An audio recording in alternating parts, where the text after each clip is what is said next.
Victoria Nations writes Gothic and weird horror set in liminal places. Her fiction and poetry appear in several venues, including Dark Matter magazine, Fish Gather to Listen, and Mother, Tales of Levin Terror. Victoria lives in Florida with her wife and son, who indulge her love of monsters. Victoria, take it away.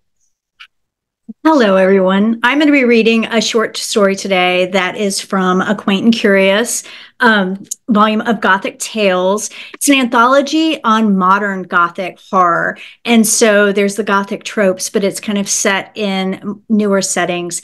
And I will be reading something you might want to think of as suburban horror.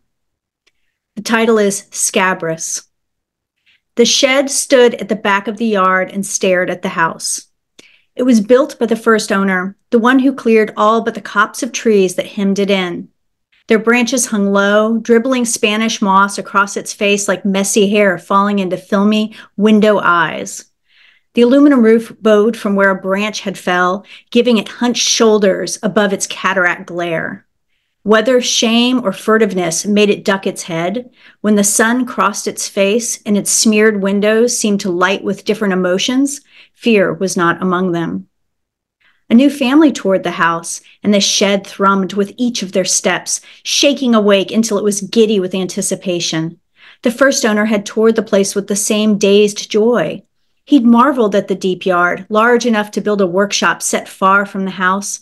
He'd set each plank despite the stifling heat, wishing for hands that were too busy to commit sin, for a mind too distracted to follow the dark trail of his thoughts.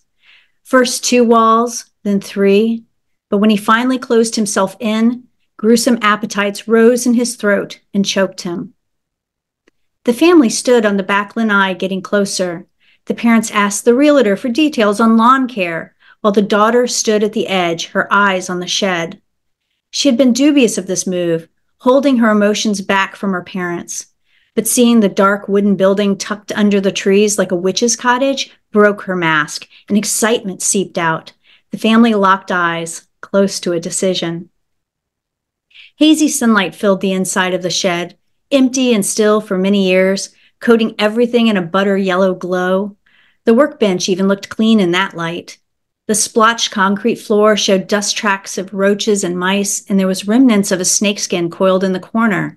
But there were no footprints, despite the 5 little girls that dwelled there. The girls huddled together. Away from the workbench the first owner had called an altar. An animated discussion passed through the circle, with open palms and hands planted on hips, their voices kept low so they wouldn't bounce off the wooden walls. The girl in running shorts shook her head, hands rising to her ears as she argued with the girl in a floral jumper. The girl in an off-shoulder t-shirt looked ready to cry, and another in a cotton dress put her arm around her in a practiced gesture.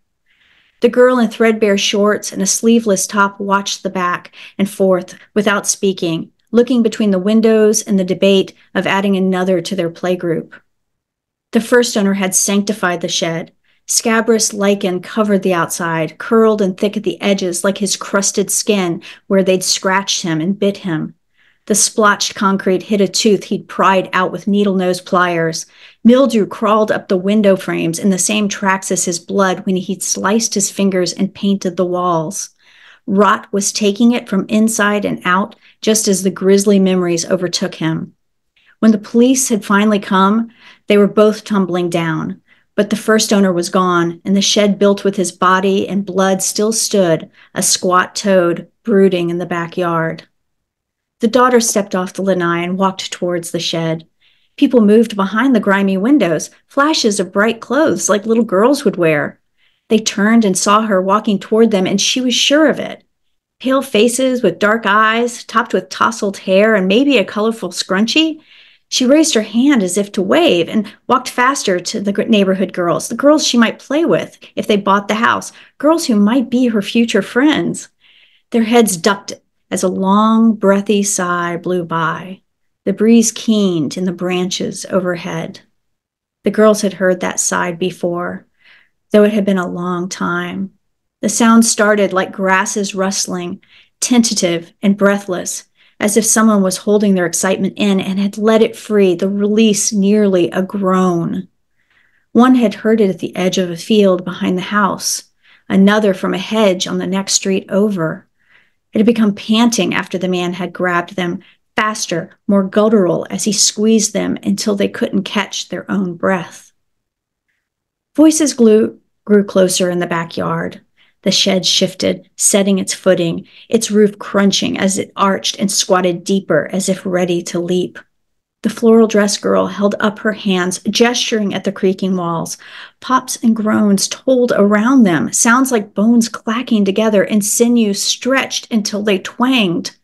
The blue-jeaned girl dropped her head, mouthing, "No, no."